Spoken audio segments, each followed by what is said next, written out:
आज की कहानी इंडिया से ताल्लुक़ रखने वाली अंजलि गुप्ता की है, जो दिल्ली में रहती हैं। तो उन्होंने मुझे बताया कि 1 साल पहले मैं अपने बढ़ते हुए वज़न से बहुत परेशान रहने लगी थी।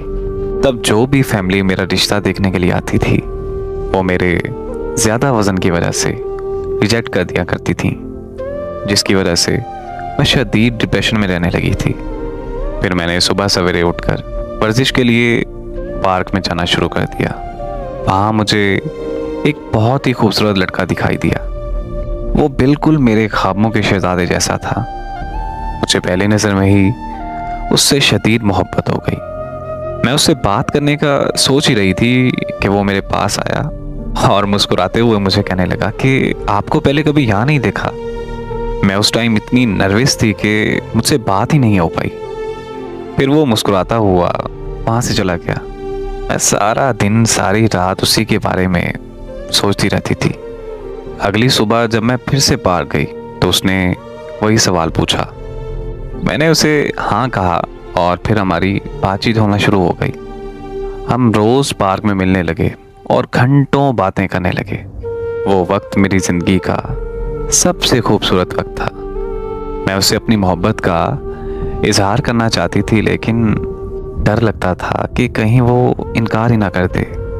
एक दिन मैंने बहुत हिम्मत जुटाई और मैंने उसे प्रपोज कर दिया, और फिर वही हुआ जिसका डर था। वो वहाँ से चुपचाप चला गया और दोबारा कभी मुड़कर नहीं आया। मैं रोज़ घंटों पार्क में बैठी उसका इंतज़ार करने लगी। मैंने आसपास के लोगों से भी पता किया, लेकिन वो कहीं नहीं मिला। मैं दिन ब दिन उसके इंतज़ार में ज़हनी बीमार होने लगी और मैं इस हद तक डिप्रेशन में चली गई कि मुझे पिंक अटैक होने लगा। तब मुझे मेरे घर वाले एक साइकाइट्रिस्ट के पास लेके गए और मुझे एंटी डिप्रेशन दवाइयाँ देने लगे। जब मुझे मेडिसिन से कोई फ़र्क नहीं पड़ा तो एक साइकाइट्रिस्ट ने मुझे कुछ ऐसा बताया जो मेरे लिए तस्लीम करना नामुमकिन था। उसने मुझे बताया कि तुम डेल्जन डिसऑर्डर नामी एक दिमागी बीमारी में मुब्तला हो। इस बीमारी में इंसान किसी ऐसे शख्स से मोहब्बत करने लगता है जो हकीकत में होता ही नहीं है, बल्कि सिर्फ उस नाम का वहम होता है। और तुम्हारे साथ भी कुछ ऐसा ही हुआ है। तुम बार बार रिजेक्ट होने की वजह से एंटी डिप्रेशन में चली गई। तुम्हें डेल्जन डिसऑर्डर जैसी बीमारी में मुब्तला हो गई और तुम्हें तुम्हारे ख्वाबों का शहजादा हकीकत में दिखाई देने लगा, जबकि वो सिर्फ तुम्हारा वहम था।